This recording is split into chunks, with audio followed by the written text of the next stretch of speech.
রিজিকে বরকত এবং ভাগ্য সুপ্রসন্ন হবে কোন আমল করলে? ভাইরা আমার, এই যে শবে বরাত আসছে, ভাগ্যে ভালো কিছু লেখা হয় শবে বরাতে, এই বিশ্বাস থেকে হুমড়ি খেয়ে মানুষ মসজিদে আসে, ঠিক না ঠিক? ভাগ্যে ভালো কিছু লেখা হয় কবে?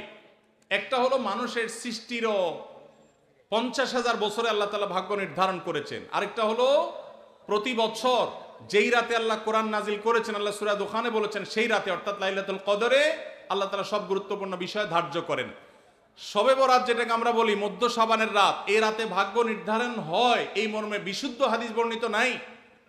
তারপরে আমরা জেনারেলি বলি ভাগ্যে যেন ভালো কিছু আল্লাহ লেখেন, আপনার নসিবে যেন ভালো কিছু আসে, আপনার রিজিকে যেন আল্লাহ বরকত দান করেন, এর জন্য বেশ কিছু আমল আমরা কোরআন হাদিসের আলোকে বলতে পারি, সাজেশন দিতে পারি।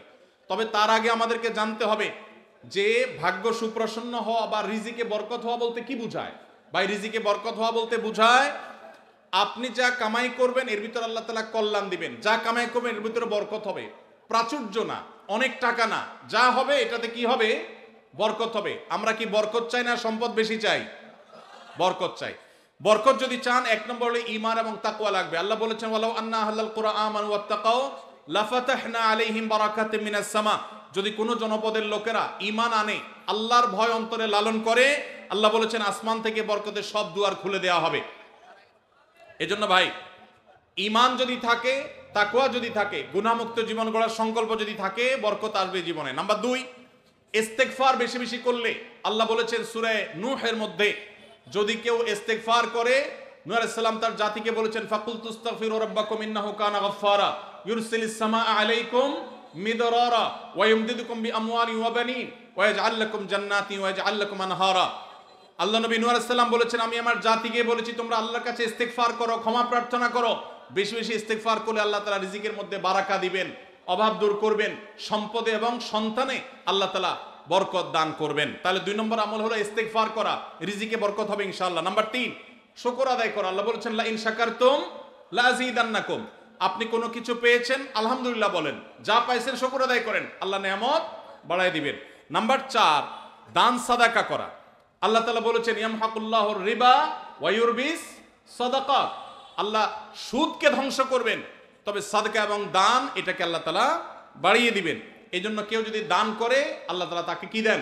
বরকত দান করেন তার রিজিকে। তারপরে 5 নম্বর হলো আত্মীয়তার সম্পর্ক রক্ষা করা। নবীজি সাল্লাল্লাহু আলাইহি সাল্লাম বলেছেন মান সাররাহু আন ইউবসাতা লাহু ফি রিজকিহি আও ইউনসালাহু ফি আথারিহি ফালিয়াসিল রাহিমা।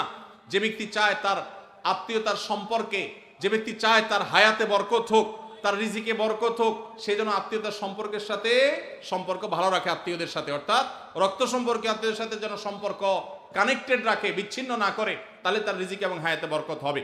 এবং সর্বশেষ আরেকটা আমল বলতে চাই, সেটা হলো খাবারের ক্ষেত্রে একত্রিত হয়ে বসে খাবার খাওয়া। এই সুন্নত আমাদের সমাজ থেকে বিদায় হয়ে গেছে, আমরা অনেকে জানি না। আবু দাউদের একটি হাদিস বর্ণিত হয়েছে, নবীজি সাল্লাল্লাহু আলাইহি সাল্লামের কাছে এক ব্যক্তি বললেন, হে আল্লাহর রাসূল, আমরা খাই কিন্তু অনেক খাওয়ার পরেও পরিতৃপ্ত হই না, পেট ভরে না, খাবারের চাহিদা পরিপূর্ণ মিটে না, কারণটা কি? নবীজি সাল্লাল্লাহু আলাইহি সাল্লাম বলেছেন তোমরা সম্ভবত আলাদা আলাদা প্লেটে খাও, আলাদা আলাদা সিঙ্গেল খাও।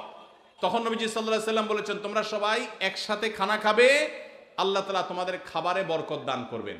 একসাথে খানা খাবে এবং বিসমিল্লাহ বলে খাবে, এই 2টা কাজ করলে আল্লাহ তাআলা তোমাদের খাবারে বরকত দান করবেন। এজন্য ভাইরা, বাসা বাড়িতে এক প্লেটে স্বামী স্ত্রী 2 জন আছেন, এক প্লেটে খাবেন। বাচ্চাদেরকে নিয়ে বড় প্লেট নিয়ে খানা খাবেন, এটা সুন্নত। নবীজি সাল্লাল্লাহু আলাইহি সাল্লাম উৎসাহ দিয়েছেন, কিন্তু আমাদের সমাজ থেকে এটা এখন হারিয়ে গেছে, নাই বললে চলে। আমরা সবাই যার যার মতো খানা খাই।